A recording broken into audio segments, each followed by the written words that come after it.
प्रिय दोस्तों, इस संसार में भलाई और बुराई दोनों उपस्थित है। कुछ लोग बुराई के लिए जीवन जीते हैं, कुछ लोग भलाई के लिए जीवन जीते हैं। पर परमेश्वर ने केवल भलाई को ही बनाया था। बुराई मनुष्य ने भलाई के विपरीत के रूप में अपने जीवन से निकाला है। लेकिन कौन है जो इस संसार में इस बुराई को करने के लिए प्रेरित करता है?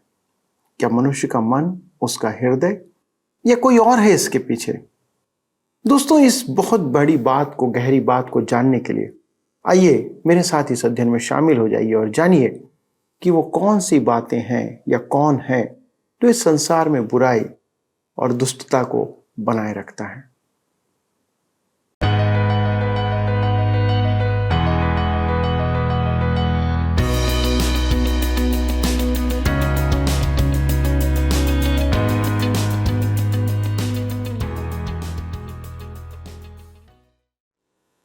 प्रिय मित्रों, आप सभी को प्रेम भरा नमस्कार।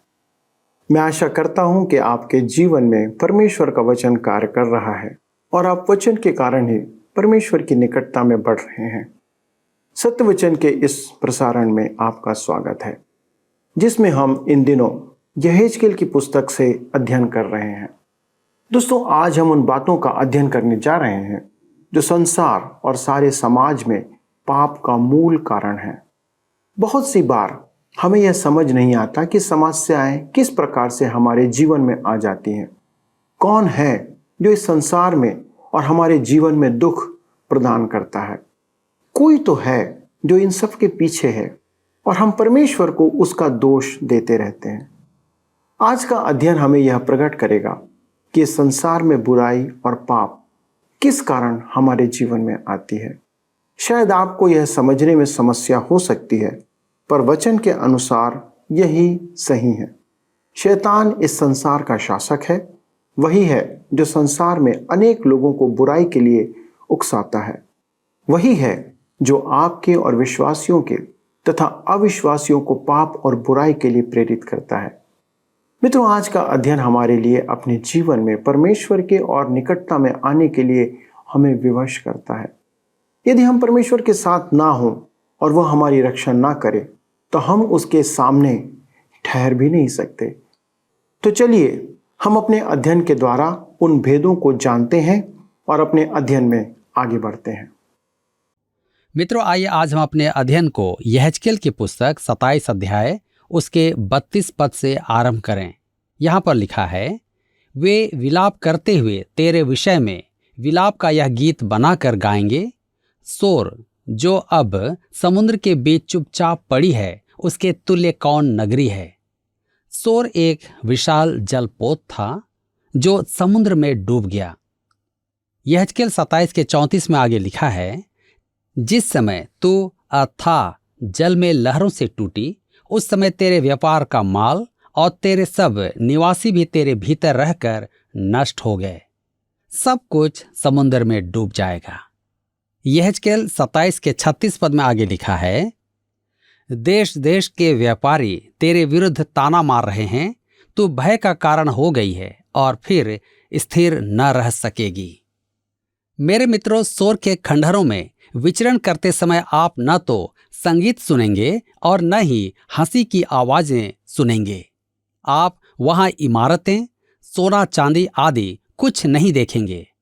आप जो देखेंगे वह केवल मिट्टी के बर्तनों के टुकड़े और तब के महान नगर के विनाश के अवशेष और खंडहर। स्वर्ग का परमेश्वर कहता है, मैंने तुझे दंड दिया। सोर के इस दृश्य में हमारे समय और हमारी पीढ़ी के लिए एक निश्चित संदेश है। इसी के साथ यहाँ पर अध्याय 27 समाप्त होता है और अब हम अपने अध्ययन को अध्याय 28 से जारी रखेंगे। इसमें हम देखेंगे सोर के प्रधान और राजा के लिए संदेश। इस अध्याय में हम सोर और सैदा के राजा और प्रधान के लिए संदेश पढ़ेंगे। यह भविष्यवाणी स्थानीय शासक से परे संसार के राज्यों के पीछे शैतान के संबंध में है। आइए हम पढ़ें यहेजकेल 28 अध्याय उसके 1 और 2 पद। लिखा है, यहोवा का यह वचन मेरे पास पहुंचा, हे मनुष्य के संतान, सोर के प्रधान से कह, परमेश्वर यहोवा यूं कहता है कि तूने मन में फूल कर यह कहा है, मैं ईश्वर हूं, मैं समुद्र के बीच परमेश्वर के आसन पर बैठा हूं। परंतु यद्यपि तू अपने आप को परमेश्वर सा दिखाता है, तो भी तू ईश्वर नहीं, मनुष्य ही है।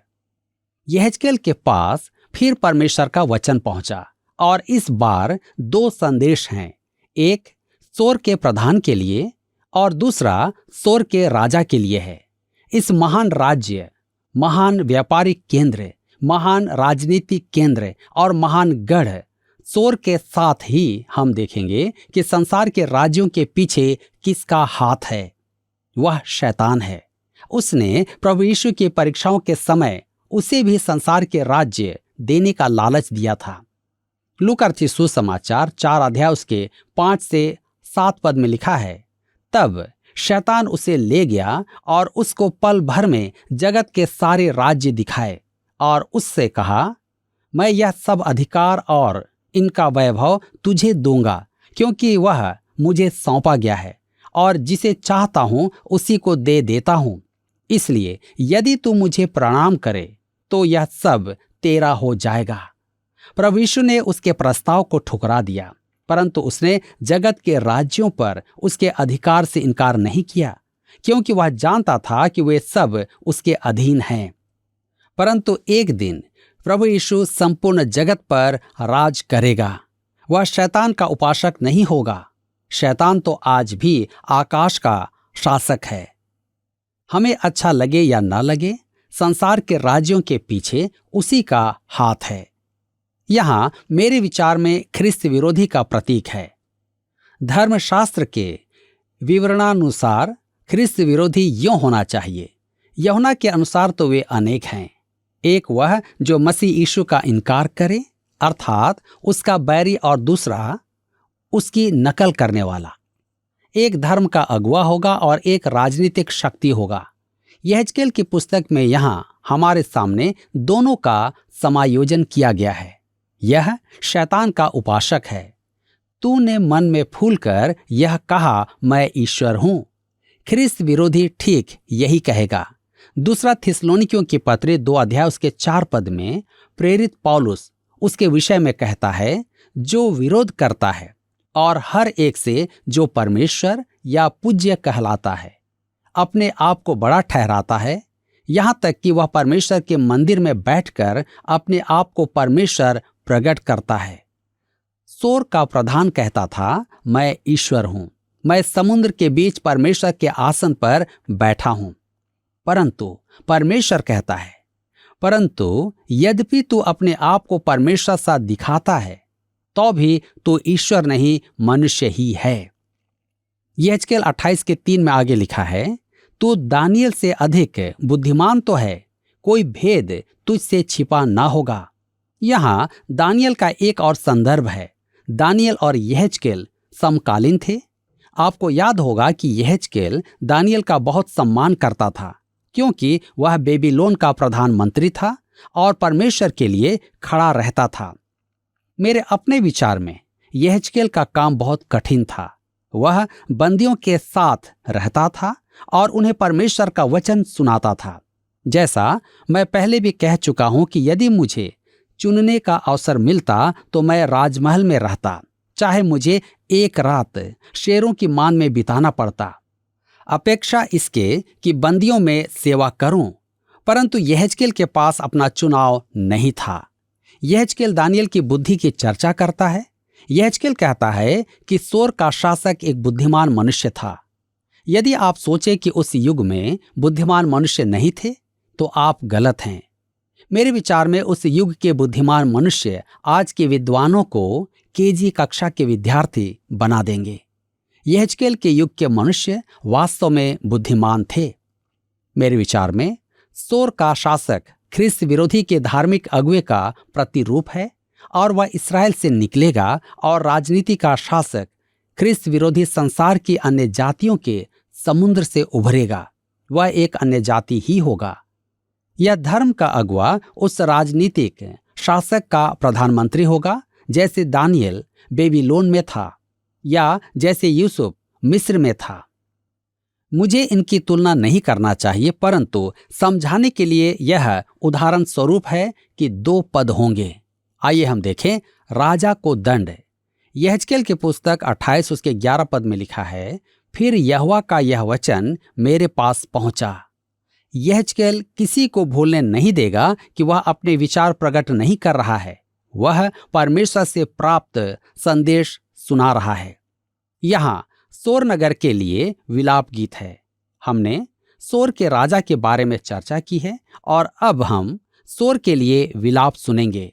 सोर के राजा से हम तुरंत आगे बढ़ जाते हैं। वहां अनेक राजा थे। उस युग में राजा होना आसान काम नहीं था। राजा के सिर पर तलवार लटकी होती थी। महिमा अधिक समय की नहीं थी। कहा गया है कि संसार की महिमा यूं ही समाप्त हो जाती है। उससे राज्य की पृष्ठभूमि में शैतान राज कर रहा था। धर्मशास्त्र के अंश जो शैतान और बुराई की उत्पत्ति का उल्लेख करते हैं, उनमें यहेजकेल का अध्याय 28 भी एक है। मैं इस पर अधिक बल देना नहीं चाहता हूं, परंतु इन वचनों को ध्यान से पढ़ें। यहेजकेल 28 के 12 में लिखा है, हे मनुष्य के संतान, सोर के राजा के विषय में विलाप का गीत बनाकर उससे कह, परमेश्वर यहोवा यूं कहता है, तू तो उत्तम से भी उत्तम है, तू बुद्धि से भरपूर और सर्वांग सुंदर है। शैतान परमेश्वर द्वारा सृजित सबसे अधिक बुद्धिमान प्राणी था। ध्यान रखें कि शैतान एक सृजित प्राणी है।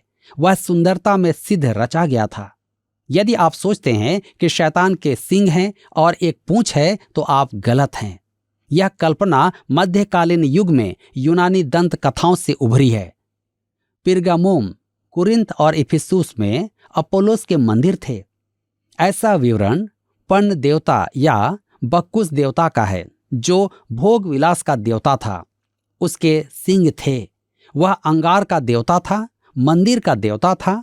कमर से नीचे वह बकरी के समान था। अतः सिंग और पूंछ और नुकीले नाखूनों वाला प्राणी यूनानी धर्म से आया है।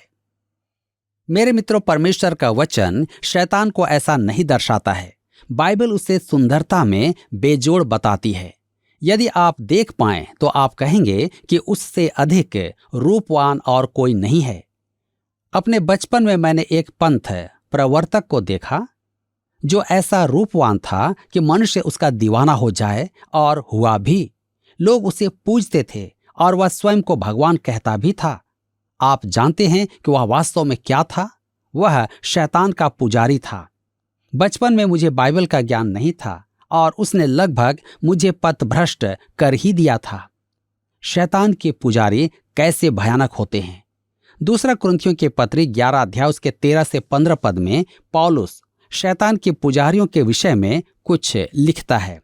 कहता है, क्योंकि ऐसे लोग झूठे प्रेरित और छल से काम करने वाले और मसीह के प्रेरितों का रूप धरने वाले हैं। और यह कुछ अचंभे की बात नहीं, क्योंकि शैतान आप भी ज्योतिर्मय स्वर्गदूत का रूप धारण करता है। इसलिए यदि उसके सेवक भी धर्म के सेवकों का स्वरूप धरें तो कुछ बड़ी बात नहीं, परंतु उनका अंत उनके कामों के अनुसार होगा। उसके बारे में यहेजकेल कहता है, तू तो उत्तम से भी उत्तम है, तू बुद्धि से भरपूर और सर्वांग सुंदर है। उसके पतन का कारण क्या था? पद 15 में हम इसका कारण देखेंगे। इस समय पढ़ते हैं यहेजकेल 28 के 13 पद। लिखा है, तू परमेश्वर की अदन नामक बारी में था। तेरे पास आभूषण, माणिक, पदराग, हीरा, फिरोजा, सुलेमानी मणि, यशब, नीलमणि, मरकद और लाल सब भांति के मणि और सोने के पहरावे थे। तेरे डफ और बांसुलियां तुझी में बनाई गई थी। जिस दिन तू सिरजा गया था उस दिन वे भी तैयार की गई थी। कहता है, तू परमेश्वर की अदन नामक बारी में था। सोर का कोई भी राजा अदन नामक बारी में नहीं रहा था। आगे कहता है, तेरे पास सब भांति की मणि और सोने के पहरावे थे। आप कल्पना कर सकते हैं कि वह कैसा सुंदर प्राणी रहा होगा। तब कहता है, डफ और बांसुलियां तुझ ही में बनाई गई थी। वह स्वयं में संगीत था। क्या आप पृथ्वी पर संगीत की उत्पत्ति के बारे में जानते हैं? उत्पत्ति 4 उसके 21 पद में आप देखेंगे कि वह कैन के वंशजों से उत्पन्न हुआ था। और आज का संगीत सुनकर मुझे विश्वास हो जाता है कि वह अथाह कुंड से ही उभरा है। शैतान भी एक संगीतकार है। यहेजकेल 28:14 में लिखा है, तू छाने वाला अभिषिक्त करूब था। मैंने तुझे ऐसा ठहराया कि तू परमेश्वर के पवित्र पर्वत पर रहता था। तू आग सरीखे चमकने वाले मणियों के बीच चलता फिरता था। शैतान छाने वाला अभिषिक्त करूब था, अर्थात वह परमेश्वर के सिंहासन की रक्षा करता था। यह पृथ्वी की अदन वाटिका नहीं थी, वरन स्वर्ग का ही चित्रण है। शैतान की पहुंच स्वर्ग तक थी। यहेजकेल 28:15 में लिखा है, जिस दिन से तू सिरजा गया और जिस दिन तक तुझ में कुटिलता न पाई गई, उस समय तक तू अपनी सारी चाल चलन में निर्दोष रहा। मेरे मित्रों, ध्यान दे, शैतान परमेश्वर के सिंहासन का रक्षक था। उसके पास सृजित प्राणी का सबसे ऊंचा स्थान था। उसके पतन का कारण क्या था? यहेजकेल तो इस विषय में कुछ नहीं कहता है, परंतु अध्याय 14 पद 12 से 15 में यशाया हमें बता चुका है। कहता है, हे भोर के चमकने वाले तारे, तू क्यों कर आकाश से गिर पड़ा है? तू जो जाति जाति को हरा देता था, तू अब कैसे काट कर भूमि पर गिराया गया है।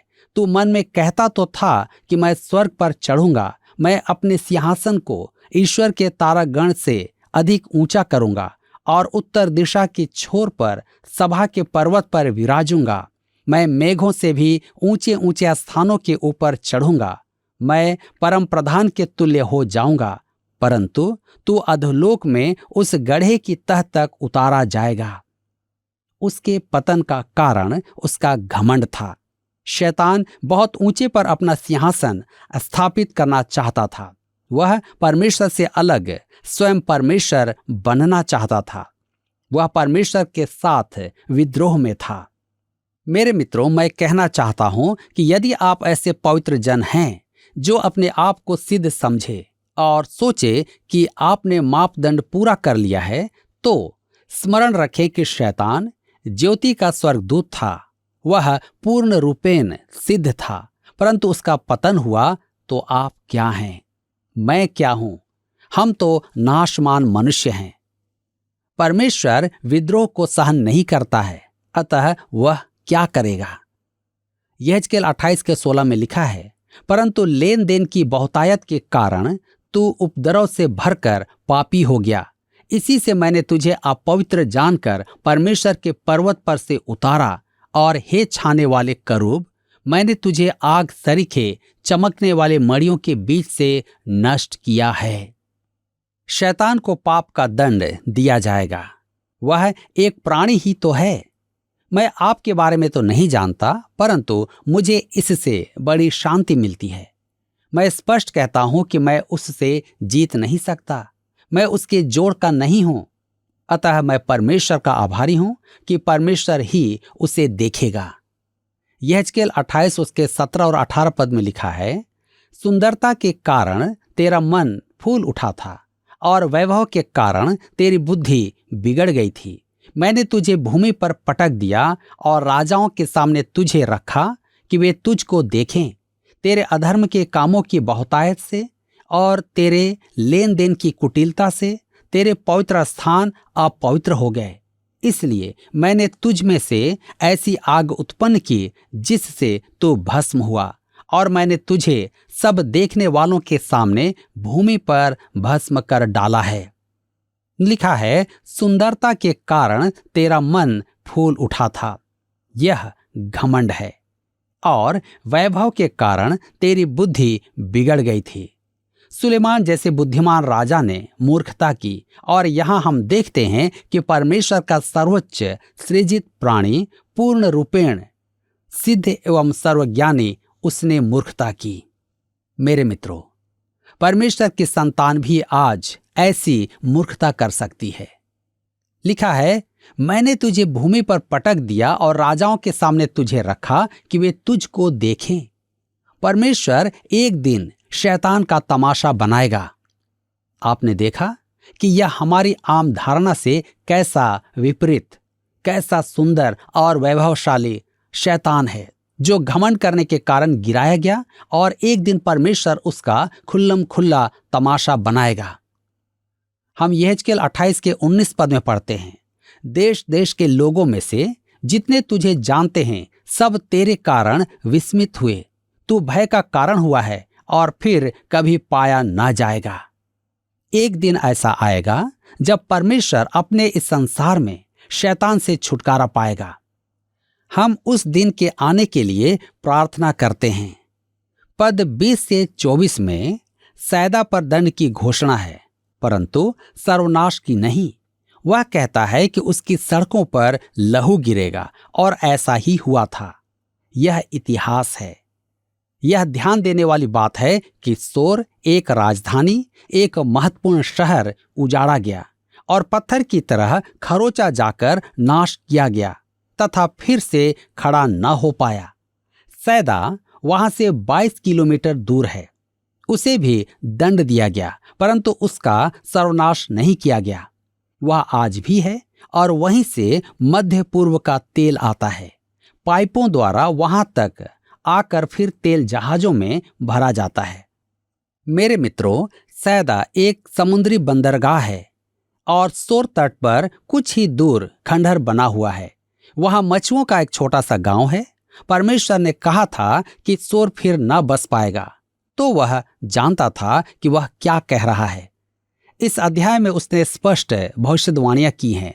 सोर नष्ट होगा और फिर बसाया न जाएगा।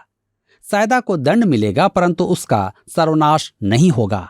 आज लगभग 2500 वर्ष हो गए हैं और सैदा अब भी है। यहेजकेल की पुस्तक 28 उसके 25 और 26 पद में लिखा है, परमेश्वर यहोवा यूं कहता है, जब मैं इस्राएल के घराने को उन सब लोगों में से इकट्ठा करूंगा जिनके बीच वे तितर बितर हुए हैं, और देश देश के लोगों के सामने उनके द्वारा पवित्र ठहरूंगा, तब वे उस देश में वास करेंगे जो मैंने अपने दास याकूब को दिया था। वे उसमें निडर बसे रहेंगे। वे घर बनाकर और दाख की बारियां लगाकर निडर रहेंगे। तब मैं उनके चारों ओर के सब लोगों को दंड दूंगा जो उनसे अभिमान का बर्ताव करते हैं। तब वे जान लेंगे कि उनका परमेश्वर यहोवा ही है। परमेश्वर कहता है, मैं इस्राएल को पुनः संगठित करूंगा। इस्राएल की संतान के साथ परमेश्वर की योजना और कामों में शैतान बाधा नहीं डाल सकता है। न ही आज कोई बाइबल विद्वान इस्राएल के स्वदेश लौटकर शांति में वास करने की परमेश्वर की योजना का इनकार कर सकता है। आज लोग विद्वानों की बात मान लेते हैं कि परमेश्वर को अब इस्राएल से प्रयोजन नहीं, क्योंकि वे यशायाह, यिर्मयाह, यहेजकेल, दानियेल और अन्य भविष्यद्वक्ताओं की पुस्तकें नहीं पढ़ते हैं। इन भविष्यद्वक्ताओं का विषय यही है कि परमेश्वर का प्रयोजन इस्राएल से समाप्त नहीं हुआ है। उन्हें इन पुस्तकों को पढ़ना आवश्यक है। वे परमेश्वर के वचन पर नया प्रकाश डालते हैं और वचन एक पहली न रहकर क्रमवार व्यवस्थित हो जाता है। मेरे प्रियो, यह क्या ही महत्वपूर्ण बात है कि हम इन सब बातों को आज सुन रहे हैं, पढ़ रहे हैं और सीख रहे हैं। परमेश्वर आज के इस वचन के द्वारा आप सबको बहुतायत से आशीष दे। मित्रों, आपने देखा कि घमंड किस प्रकार हमारे जीवन को भ्रष्ट कर देता है। संसार में केवल परमेश्वर ही है जो सामर्थी है, पर परमेश्वर ने शैतान को भी एक अभिषिक्त करूब के रूप में बनाया था, पर उसके घमंड ने उससे वह स्थान छीन लिया। आज उसे मध्य आकाश और संसार में पटक दिया गया है। इन स्थानों में वह अपना कार्य कर रहा है जो पूरे संसार पर प्रभाव डाल रहा है। आज परमेश्वर के कितने दास और अभिषिक्त भी घमंड से भरे हुए हैं और घमंड से भरे हुए पाए जाते हैं। किसी को वचन के ज्ञान का, तो किसी को चमत्कार का, तो किसी को चंगाई का वरदान है जो उनके घमंड का कारण है। लोग यह नहीं समझते कि यह केवल परमेश्वर का एक वरदान है जो मुझे और आपको दिया जाता है। पर एक बात और है कि शैतान भी अपने अनुयायियों को ऐसे वरदान प्रदान करता है जिससे संसार के लोग भ्रमित होते हैं। दोस्तों, प्रश्न यह है कि आप कैसे पहचानेंगे कि यह वरदान किसकी ओर से है। आपके पास केवल एक माध्यम है, परमेश्वर का वचन।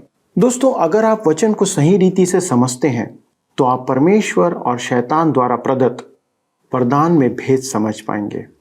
हम इसलिए ही वचन की शिक्षा पर जोर देते हैं। दोस्तों, आपके लिए यह एक उत्तम अवसर है कि आप वचन में बढ़ते चले जाएं और उस दुष्ट से बचे रहें। मित्रों, हमारा आधार और आशा केवल परमेश्वर में है और उसकी सामर्थ्य पर। आप उसके बिना कुछ भी नहीं हैं। यह परमेश्वर की दया ही है जो हम सुरक्षित रह पाते हैं। दोस्तों, आपका भरोसा और विश्वास किस पर है? क्या बाइबल के परमेश्वर पर जो संसार का और हमारा सृजनहार है, या फिर किसी और पर? आइए दोस्तों, उसी परमेश्वर को हम धन्यवाद दें और उससे प्रार्थना करें जिसने आपको और मुझको अपने हाथों से रचा है। आइए प्रार्थना करें। हमारे स्वर्गीय पिता परमेश्वर, धन्यवाद के साथ आपके सन्मुख आते हैं। आपके प्रेम और दया के लिए धन्यवाद देते हैं क्योंकि आप हमारे सृजनहार परमेश्वर हैं। पिता, हम धन्यवाद देते हैं कि आपने हमें संसार की बुराइयों से बचाने के लिए अपना वचन दिया कि हम इन बातों के द्वारा इस संसार में सुरक्षित बचे रह सकते हैं। हमारे दर्शकों के लिए प्रार्थना करते पिता, विशेष तौर पर हमारे भाइयों के लिए जो अपने कार्य में प्रतिदिन व्यस्त रहते हैं, किसी न किसी तरीके से प्रभु वे परिश्रम करते रहते हैं। उनका परिश्रम पिता इस बात के लिए होता है कि वे अपने परिवार का संचालन कर सकें। हमारी विनती है पिता कि उनके सारे कार्यों पर अपने आशीष का हाथ रखें। जो कुछ वे कमाते हैं उस पर अपनी भरपूरी बनाए रखें और होने दे पिता कि उसके द्वारा से आपकी महिमा प्रकट हो। धन्यवाद के साथ इस विनती को यीशु क्रिस्त के नाम से मांगते हैं, आमीन। प्रिय दोस्तों, आपकी उपस्थिति के लिए धन्यवाद। अगले प्रसारण में फिर से हमारे साथ शामिल होइएगा। तब तक परमेश्वर के अनुग्रह में बने रहें और उसकी सेवा करते रहें।